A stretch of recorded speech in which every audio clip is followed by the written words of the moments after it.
Hello friends, welcome to our channel. இன்னைக்கு நம்ம பார்க்க போறது ஜவ்வரிசி குர்குரே. இது எப்படி சுலபமா செய்யலாம் நம்ம பார்க்கலாம். இதுக்கு செய்முறைக்கு நம்ம இப்ப போவோம். ஜவ்வரிசி ஒரு கப்,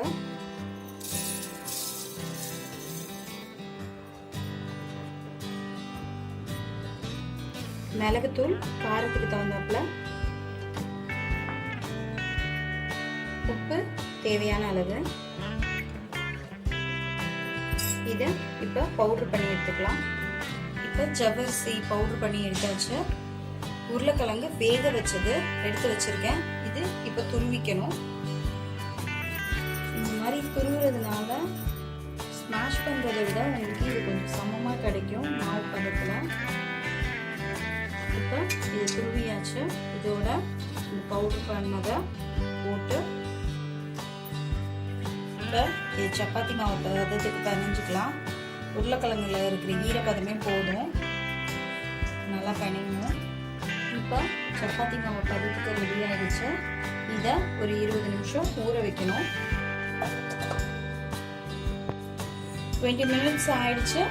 இப்போ இதை நான் முறுக்கு குழல்ல போடுறேன். போட்டு பண்ணுறேன். முறுக்கு குழல்ல இப்போ போட்டேன். இப்போ எண்ணெய் காஞ்சிருக்கும். நம்ம இதை பிடிக்கும்.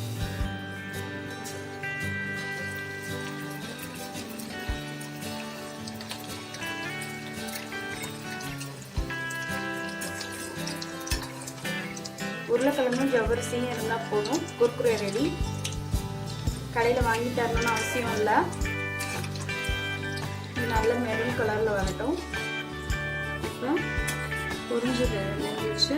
இப்போ நல்லா கிறிஸ்பியாக இருக்கு பாருங்க. இதுக்கு ஒரு பிளேட்டில் இப்போ ட்ரான்ஸ்ஃபர் பண்ணிடலாம்.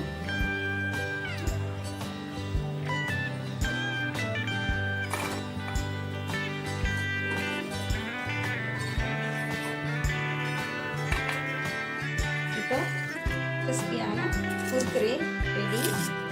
உருளைக்கிழங்க நல்லா மசிச்சிருங்க. அதே மாதிரி ஜவ்வரிசி ரவா பதத்தில் இருக்கணும். அப்படின்னா தான் இது செய்யறப்ப இது வெடிக்காது. இதுல ஆல்ரெடி பெப்பர் போட்டிருக்கோம். இன்னும் உங்களுக்கு ஸ்பைசியா வேணும்னா சாட் மசாலா, சில்லி பவுடர் இதை நீங்க ஆட் பண்ணிக்கலாம். இது ஒரு ஏர்டைட் கண்டெய்னர்ல ஸ்டோர் பண்ணி வச்சீங்கன்னா உங்களுக்கு குழந்தைங்க எப்ப கேக்குறாங்களோ அப்ப நீங்க கொடுக்கலாம். இந்த வீடியோ உங்களுக்கு பிடிச்சிருந்தா லைக் பண்ணுங்க, ஷேர் பண்ணுங்க, கமெண்ட் பண்ணுங்க, சப்ஸ்கிரைப் பண்ணுங்க. தேங்க்யூ.